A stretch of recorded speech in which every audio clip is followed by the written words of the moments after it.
Hard as it may sound to those overcome by the sheer magnificence of this mountain chain, the majestic Himalayas are surprisingly vulnerable to both natural processes and man-made ones.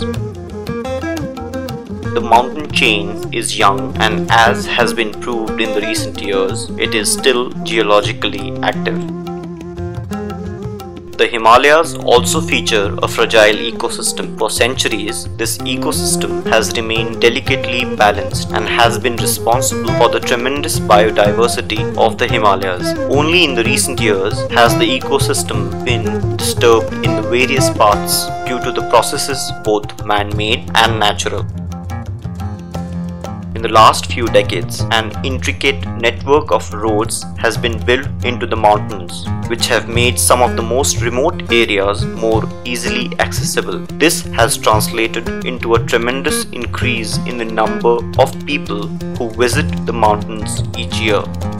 The Himalayas are now being exploited to the hill in many areas to provide materials for the growing number of forest-based industries. Thus, one of the main problems which have surfaced due to this disbalance is the depletion of water recharge zones of the Himalayas. For reducing soil erosion and enhancing spring yield, together with maintaining a healthy soil moisture regime, construction of chals or small ponds have been carried out in the region. Based out of traditional wisdom, Himalaya Seva Sangh, along with local communities, understood this relationship between groundwater recharge and the spring yields.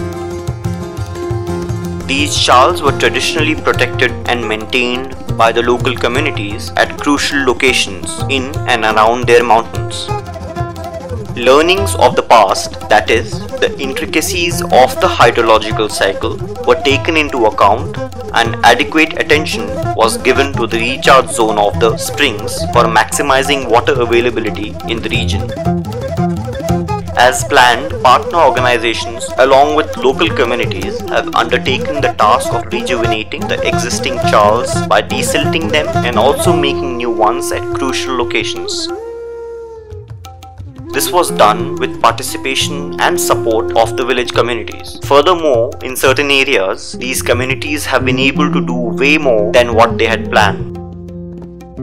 This is one of the chals built in the Choukotiya district of Uttarakhand under the same effort. इस क्षेत्र में 8 चाल खालों का निर्माण हुआ है। इस चाल खालों का निर्माण करने के पीछे जो उद्देश्य रहा है वो सबसे पहले ये है कि जब यहाँ पे पहाड़ों में काफ़ी बरसात हो जाती है तो ऊपर से जब पानी अपनी स्पीड में बहते हुए आता है तो उसमें भी एक भूस्खलन की प्रक्रिया बन जाती है।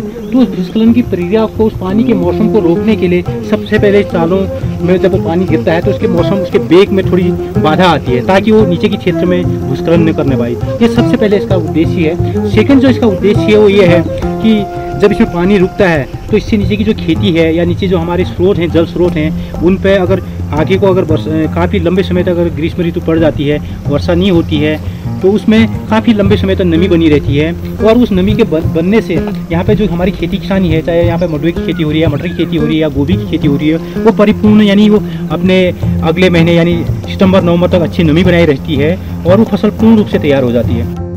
These chals were made by the help of self-help groups made by the women of the community who eventually are the prime beneficiaries of this effort. और जो चालों को दोबारा से बनाने का जो कार्यक्रम है उससे आपको कितना क्या फ़ायदा मिला है? हमने सोचा क्या चालों में पानी एकत्र रहेगा, इसलिए हम सिंचाई बरसात के दिनों में पानी एकत्र रहेगा तो हम सिंचाई कर लेंगे, इसलिए हमने ताल ढाल बना उसका समय समय पे आप उसका देख रेख भी करते रहते हैं? हाँ, समय पर हम देख रेख भी करते हैं।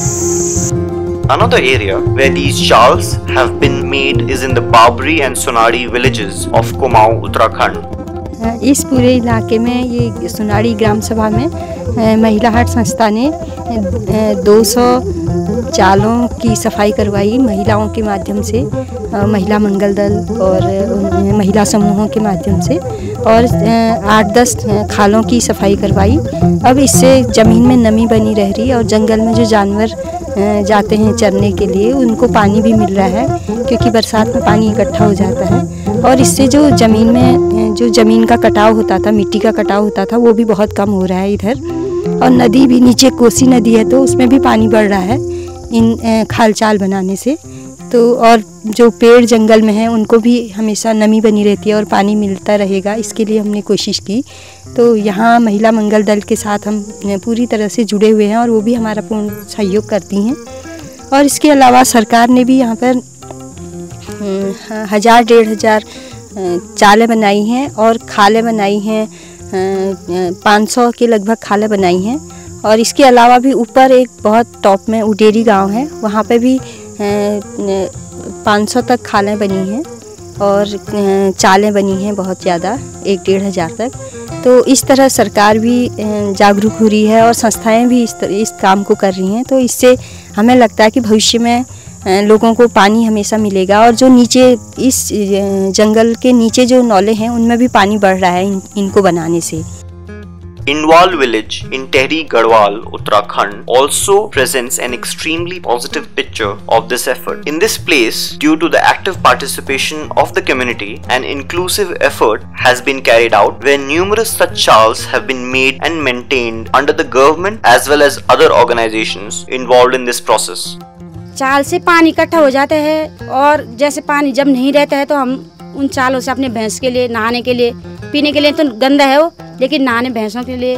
और जब बारिश नहीं होती है तो वो पानी हम वहाँ से उठा के खेतों में भी लाते हैं, सींचने के काम आ जाते हैं। देखो जी, जैसे यहाँ पे हमारी ये चाल बनी है, ये चाल से हम लोगों को काफ़ी फायदा होता है।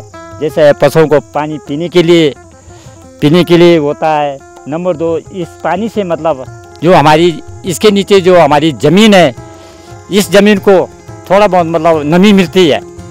और यहाँ पे जितने प्राणी पशु हैं, अन्य प्राणी जंगलों के हैं, सब इस चालों में पानी पीते हैं। और हमारे यहाँ ऐसी 200 चालें बनी है और इन चालों से हम लोगों को बहुत फ़ायदा है।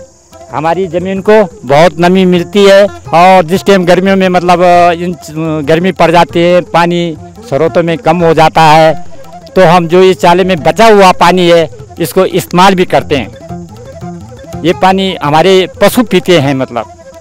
These chals are also very good for the water consumption of the local animals.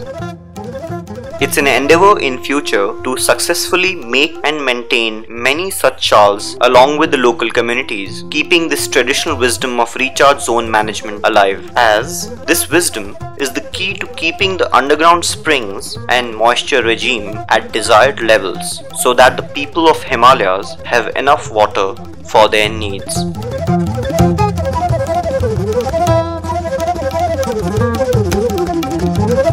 Thank you.